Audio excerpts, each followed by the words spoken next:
We are following the major breaking story of the day, which is the Supreme Court ruling against Donald Trump's tariffs. In a 6-3 ruling, they said that he cannot use the International Emergency Economic Powers Act to leverage broad tariffs on more than 180 countries without getting congressional approval. Now, we all knew this was probably coming, but it didn't stop Donald Trump over the past 10 months from wreaking economic havoc around the world and for, everyday Americans who are struggling to make ends meet. And so, although this was, people knew this was coming and felt that this was coming, it was a huge victory against, Donald Trump and his feeling that he can use his executive authority to do whatever he wants. This was a good repudiation of someone who obviously goes around trying to wield executive power like he's a king.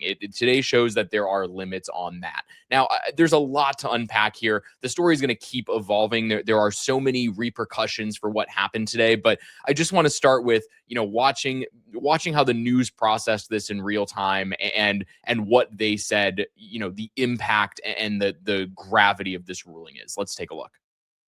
The Supreme Court has just issued what is a major ruling on the president's use of tariffs. We have a team going through this decision right now from a legal and economic and a political point of view. But first, our legal correspondent, Jan Crawford, who has the decision for us in Washington. Jan?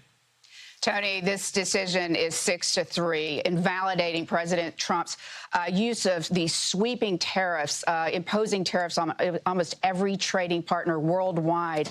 This is the most significant U.S. Supreme loss for a U.S. president, I think, in modern history. It is invalidating what is the cornerstone of President Trump's economic policy. So you have it right there. The biggest Supreme Court loss for a president in modern American history. And I'm going to keep saying this over again. This was Trump's tariffs and the way he was going about leveraging them on countries around the world. Everybody knew it wasn't legal. The question here was the Supreme Court actually going to step up and do their job, prove they weren't, is the Supreme Court showing corruption in other ways right now? Yes. But was this going to be a time where even they said that this was a step too far? And at least they showed that today. And so much of the question around this was, are tariffs a tax or not? And is this, an illegal tax on Americans? And that's where it comes back to time and again. And the Trump administration over the past year has spent, all of their time on air talking about tariffs, saying it's not an tax on the American people. Other countries pay for it. Companies pay for it. The import taxes and the tariffs aren't going to get passed on to the American people. That's what they've been saying. Everybody knew it wasn't true. And even Fox News, I love when these decisions come out because it is when Fox News has to, digest and respond to stories that are happening in real time. It almost doesn't give them the opportunity to put the propaganda, conservative spin on it. So they actually just sort of have to tell the news a little more straightforward this time. And it was fun to watch Fox News actually have to deliver some semblance of the truth today while they were digesting this ruling. Let's take a look at what they said. Argument, it kept coming up about whether or not this was a tax. And the argument was, if this is a tax, it's left to Congress. This president does not have the authority or any of the purview to go out there and levy what appear to be taxes. Now, the Solicitor General argued back saying this isn't a tax, it's a tariff, it's something different. And the number of the justices pushed and said, okay, but if it's collecting revenue, that sounds like a tax. And the Solicitor General tried to say, well, it's not about collecting revenue. It's about negotiating with our adversaries and our friends when it comes to trade issues.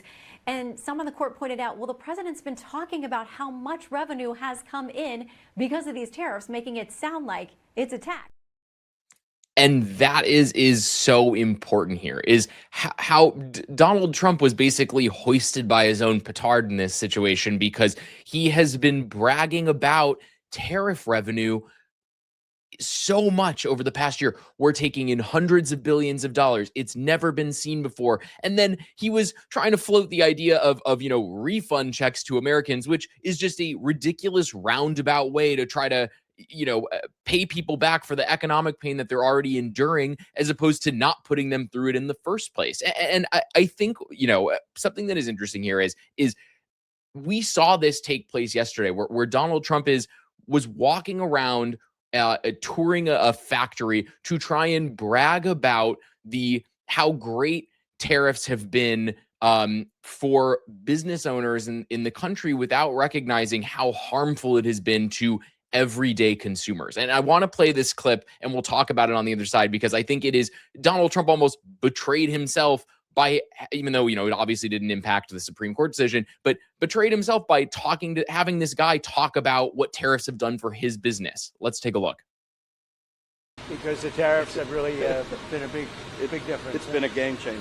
We were competing with China. They had taken all of it. They were producing racks at $90 a piece. Our cost alone is $150. You've leveled it.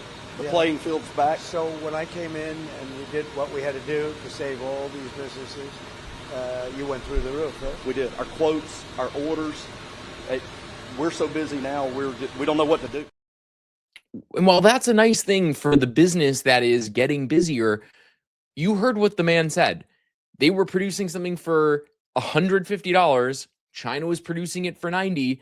And Donald Trump, quote unquote, leveled the playing field, meaning he made the cost that we pay for those products that used to be $90. He made that cost he nearly doubled that cost for us and turned it into a $150 price, which is inflationary at a time where Americans cannot take any more inflationary pressure. And he's admitting that the cost of our everyday goods are going up because of tariffs. That is a tax.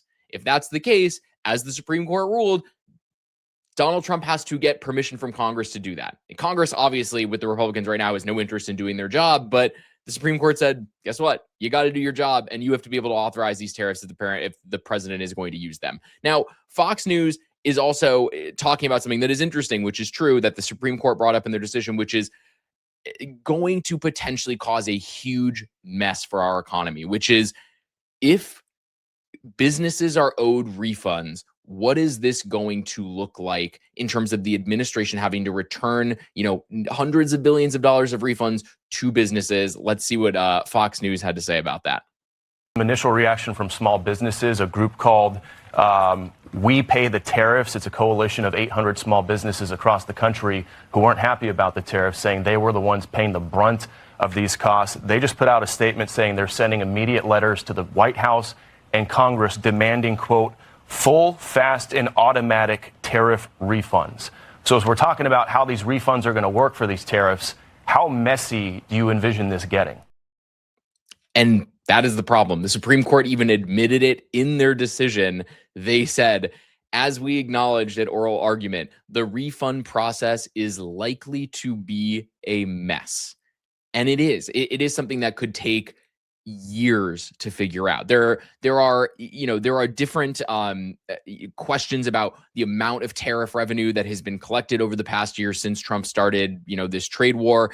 The estimates are anywhere from basically $150 to $200 billion. And so the question becomes, what does returning this look like to people? Does it end up going back to American citizens in any form who have, bore the brunt of these tariff costs? Some businesses claim they hadn't passed tariff costs on, and others claim they had. Where's the retribution for the American people? And I think that's something Democrats need to talk about too, as this refund process takes place over the next several months and years, frankly, is, if these businesses get refund checks, great, the businesses are made whole. Guess who still had to deal with the cost burden and the pain of what these tariffs have done to the American people over the past year?